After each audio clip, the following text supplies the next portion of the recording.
পরিবর্তন। আজকে যেটা দেখাবো এটাকে যদি পরিবর্তন না বলো আর কোনটাকে পরিবর্তন বলো সেটা আমি জানি না।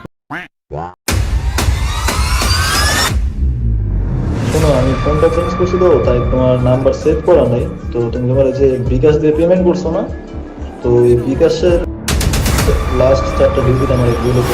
কিলোমিটার টাকা মাইরা দিতে পারে আমার থেকে মারছে এরকম কতজন থেকে মারছে এটা আল্লাহ ভালো জানে। সেটা কাজ করছে তো 5 মিনিট ধরে সাপোর্ট একদিনের দিন দিতে হবে, এটা খুবই ভালো। আমার আছে চ্যানেল আজকে কালকে থাকবে না, তো টাকা মেরে কত করতে পারবে।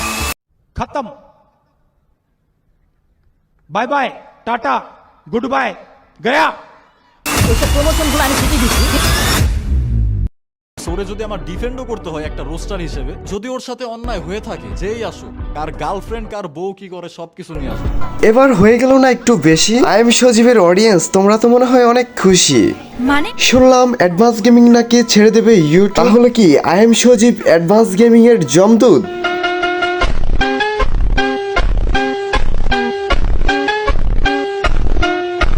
লিটারালি ভাই আমি কারো পক্ষ নিয়ে কথা বলতে আসিনি। যার সাথে যেটা যায় আমি তাকে সেটাই উপহার দেব, হোক সেটা অ্যাডভান্স গেমিং হোক সেটা আই এম সজীব। আমি লজিকের বাইরে কারো মন্তব্য নাহি করব, কারণ তাদের যদি বাজ দিতে হয় তাহলে আমি লজিকের মাধ্যমেই দেব। অ্যাডভান্স গেমিং, অ্যাডভান্স পোলাপাইন, ব্ল্যাক সাকিব এদেরকে নিয়েই কন্ট্রোভার্সিটা শুরু। আমি আজকে এটাই খুঁজে বের করব কন্ট্রোভার্সির কে মাস্টার মাইন্ড আর কে আসল গুরু।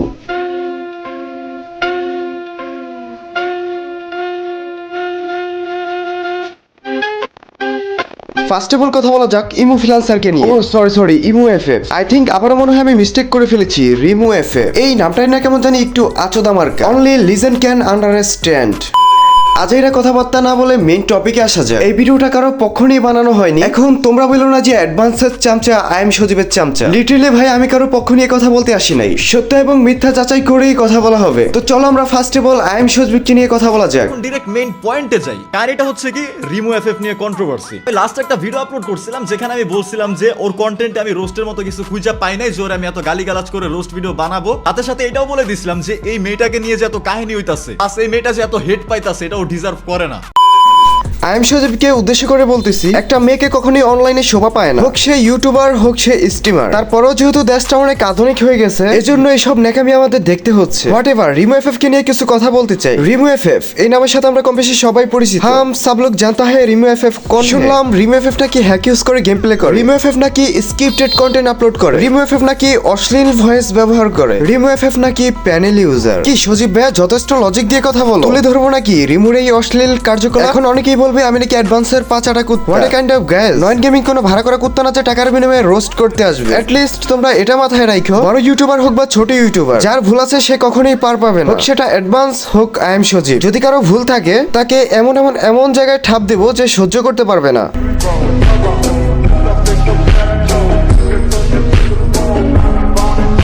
আবার শুনলাম অ্যাডভান্স গেমিং নাকি ইউটিউব ছেড়ে দিচ্ছে। এটা কি আসলে যৌক্তিক নাকি অযৌক্তিক? আর যৌক্তিক হয়ে থাকলে কতটাই সত্যি যে অ্যাডভান্স গেমিং ইউটিউব ছেড়ে দিচ্ছে? কারণ অ্যাডভান্স গেমিং এর আগে অনেকবার বলেছে ইউটিউব থেকে কুইট করবে, বাট সে কমিউনিটি থেকে লিভ নেয়নি। তো আমরা কিভাবে বুঝবো তার কথাটা কতটুকু যৌক্তিক কতটা অযৌক্তিক? চলো আমরা অ্যাডভান্স গেমিং এর মুখ থেকে শুনে আসি অ্যাডভান্স গেমিং কি বলেছে। গাইস এটাই বলে যাই, এই জঘন্য মানুষের ভিড়ে আমি আর থাকতে চাই না। এই জঘন্য মানুষ থেকে আমি দূরে থাকতে চাই। তাদের তো সারা জীবনের শখ আমাকে রাস্তা থেকে সরিয়ে দেওয়া। না আমি নিজেই সরে গেলাম, তোরা যা করার কর। এবার আমাকে নিয়ে একটার পর একটা রোস্ট করো, সবাই রোস্ট করো। গাইস তোমরা রোস্ট করো না কেন? তোমরা বসে আছো কেন? রোস্ট করো। আর কেউ আমাকে সাপোর্ট নিয়ে কোনো ভিডিও বানাও না, বানালে তো হয়ে যাবে চামচা। এই উপাধিটা প্লিজ কেউ নিও না, এগুলো অডিয়েন্সের হাতে ছেড়ে দাও।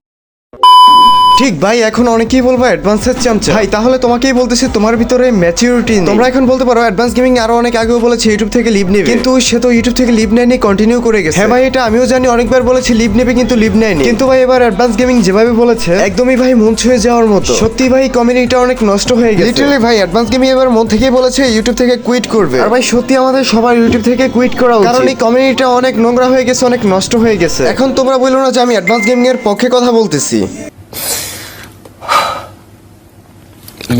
এবার একটু কথা বলা যাক অ্যাডভান্স পোলাপাইন এবং ব্ল্যাক সাকিবকে নিয়ে। কেন হয়েছে কন্ট্রোভার্সি আর কি নিয়ে লাগলো কন্ট্রোভার্সিটা? এখানে কমেন্টটা দেখা, যে কমেন্টটা নিয়ে কন্ট্রোভার্সি কমেন্ট করছিল ব্ল্যাক সাকিব তোমার জিএফ সামলাও বেডিরে। এই ব্ল্যাক সাকিব তোমার জিএফ বলারও কারণ আছে। এই মেয়ে ব্ল্যাক সাকিবের কমেন্টে ভালো ভালো কমেন্ট করতো যাতে ব্ল্যাক সাকিব তাকে রোস্ট না করে, এরকম একটা সিচুয়েশন ছিল। তো এই পার্শ্বপ্রেক্ষিতে ব্ল্যাক সাকিবকে টানছে এবং বলছে ব্ল্যাক সাকিব তোমার জিএফ সামলাও বেডিরে। এই মেসেজটা নরমালি নিলে অনেক কিছু, আর যদি একটা ফ্রি ফায়ার স্ট্রিমারের সাথে যায় তাহলে কিছুই না, কারণ একটা গার্লস কন্টেন্ট ক্রিয়েটর থেকে বেশি কিছু ডিজার্ভ করে না। এই মেসেজটার মাধ্যমে আমি অপমানজনিত কিছু খুঁজে নাহি পেলাম, এই একটা কারণে আমি অ্যাডভান্স গেমিং এর পক্ষ নিলাম। বাট এর মানে এই না যে আমি অ্যাডভান্স গেমিং, অ্যাডভান্স পোলাপাইন, ব্ল্যাক সাইডকে কিছু নাহি বলবো। অ্যাডভান্স পোলাপাইন, তোমার ওই মেসেজটা করা ঠিক হয়নি, এইটাই আমি প্রোভাইড করব।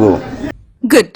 Very good. ভিডিওটা অনেক লং হয়ে গেছে আর আমি যেখানে আছি এখানে অনেক নয়েজ আসতেছে, তো এই ভিডিওতে আমি নাহি কিছু বললাম। তোমরা যদি চাও আমি সেকেন্ড পার্ট আনলাম। আজকের মতো বিদায় নিচ্ছি প্রিয়, ভিডিওটি ভালো লাগলে লাইক করে দিও। দেখা হচ্ছে নেক্সট কোনো ভিডিওতে, সে পর্যন্ত ভালো থাকো, সুস্থ থাকো, চিলড্রেন টেক কেয়ার, আল্লাহ হাফিজ।